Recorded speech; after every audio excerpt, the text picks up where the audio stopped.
So ito na po mga kalingap, update natin sa bahay ni Tatay Miguel.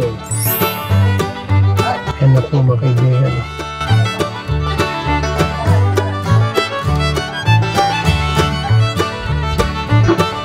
Taas na.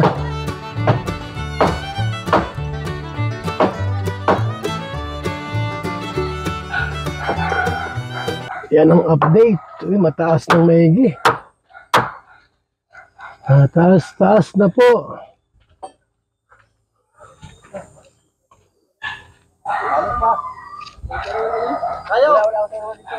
Kayo, kabigin mo doon sa kanan mo. Kanan. Wala sa ulog.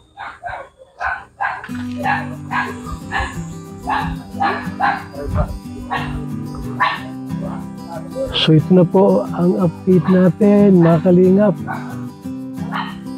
Sa bahay ni Lolo Miguel. Ayan na. Wala nang buhangin. Maubos na. Tapos hollow blocks. Wala nang hollow blocks. Grabe, ubos yung 1,000.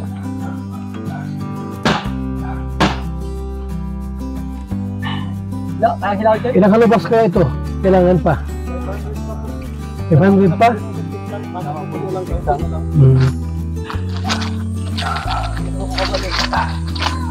Wala ng simento, mayroon pa. Mahal mo lang po dyan. Ha? Mahal mo lang po. Kapag sabi yung dalawa. Buhangin, wala ng buhangin. Punta na kami sa kabila. Yan mo. Wala na lang. Saan abutin? Tuloy-tuloy mo yung trabaho natin. Ito lang. Bilahon.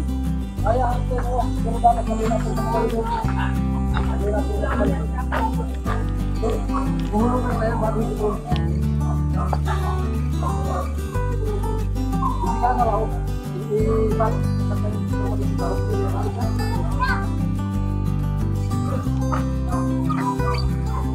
Dahil naman yung butas na yun, pinapatalang mo yung alam ko eh.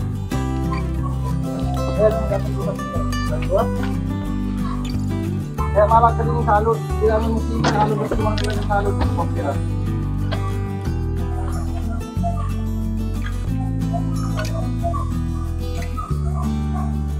Mga ilang ano pa yan? Ilang buhangin pa yan? Kahit po sana ano muna, kaya may mga 5 kwebal, 5 kubiko.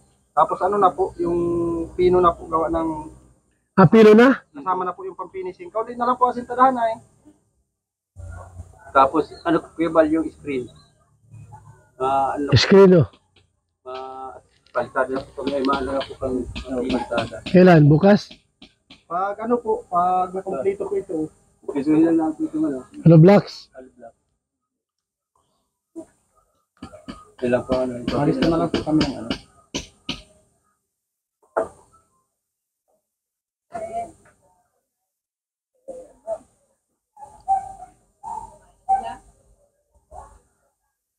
Tanda mo kung hain na ano, tapat. Ganito dito, tapos ano. Yung ulalim ng ano, ulalim ng forma.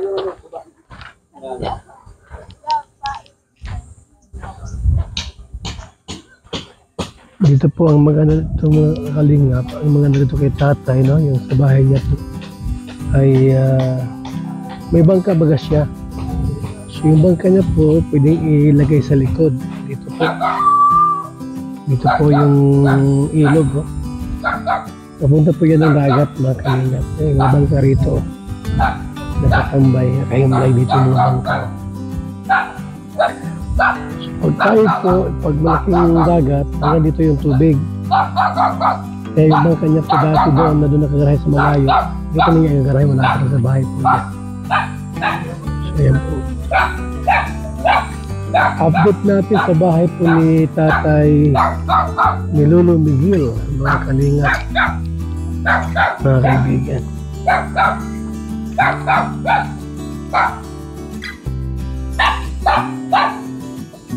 Yan.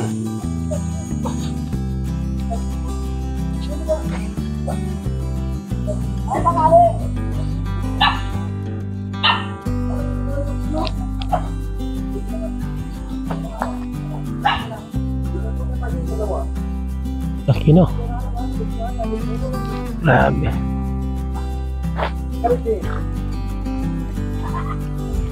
Ganda.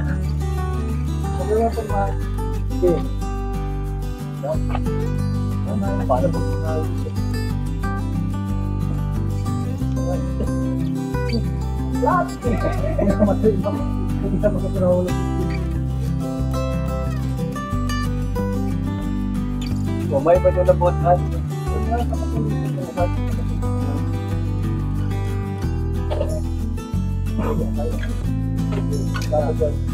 Wala pa. May bata.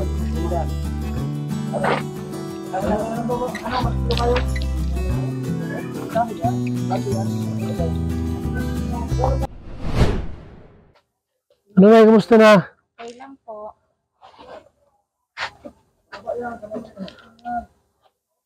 Anong ulam nila? Nagano kayong isda?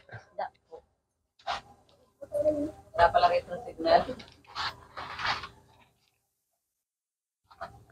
Wala bang urang sa isda? Meron. Wala man po. Wala naman. Nilaot man lang po. Mister po yun. Puling po, Kuya Bal. Ha? Puling. Walang uling? Nag-utang po ako ng isang sako. Magkano? 250 po. So, at least may uling na. Meron mo lang, ha? Yung iba dyan, pang ano mo sa isda. At anong araw kayo? Martes pa naman.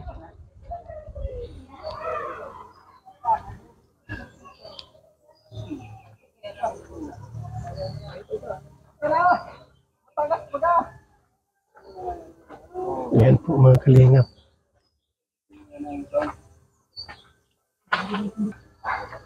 So, nakita niyo po kung gaano kalaki yung bahay ni Tatay Miguel po mga kalingap. Yan o. Kita mo naman mga kaibigan yan. Yan. Ang tulong natin po sa bahay ni Lolo Miguel. Kasi kawawa ay hindi natulungan ng ibang mga anak po. Dito ang tutulong po sa kanila. Sobra naman silang kawawa pagkagayan. Yan po mga kalingap. Punta na si Lolo Miguel doon. Kumustahin po natin. Tara puntahan po natin mga kalingap. After nito po mga kalingap ng bahay po ni Lolo Migs, ang next natin yung bahay ni Kayla. Yun po ang next natin paggawa po mga kalingap. After nito. Shout out kay Ate Christy sa Team Kuos. Yan, shout out. Salamat po sa inyong tulong kay Lolo Miguel. Nagbigay po ng 54,500 po ang Team Kuos. Si Ate Christy po yung nasa 40. Tapos yung lote po, ayan, another 20k. So sa ano po natin sa lote po from the sponsor po ay okay na po mula sa akin at kay Ate Christy. Sa materialis po yan medyo kulang po talaga kasi konti lang po yung ating sponsor sa materialis Coos. 54,500 lang ang ating naipon from Coos. Tapos Ate Christy po ay nasa 40. At yung iba po ay sa atin na po. Sana mayroon pang ibang mga tumulong, no? Sa bahay ni Lolo Miguel. So yan po update natin po mga kalingap sa bahay ni Lolo Miguel. Yung lote pong pinagbibili rin po mga kaibigan. 70k ito. Itong lote nito 70,000 pesos. Yan. Ayan, ito yung playground dito po, napakalawak. Pwede magpa-feeding dito ay. No, yung mga bata, pwede dito magpa-feeding programs. Opo, dapat sa tour dito para yung mga bata andito sila. Kasi pag Monday to Friday po mga kalingap, walang bata kasi nasa school. Lalabas sila alas 5. Dapat ang mga feeding po natin na ginagawa po ay sa Sabado po or Linggo. Salamat mga kalingap. Mabuhay po tayong lahat. God bless.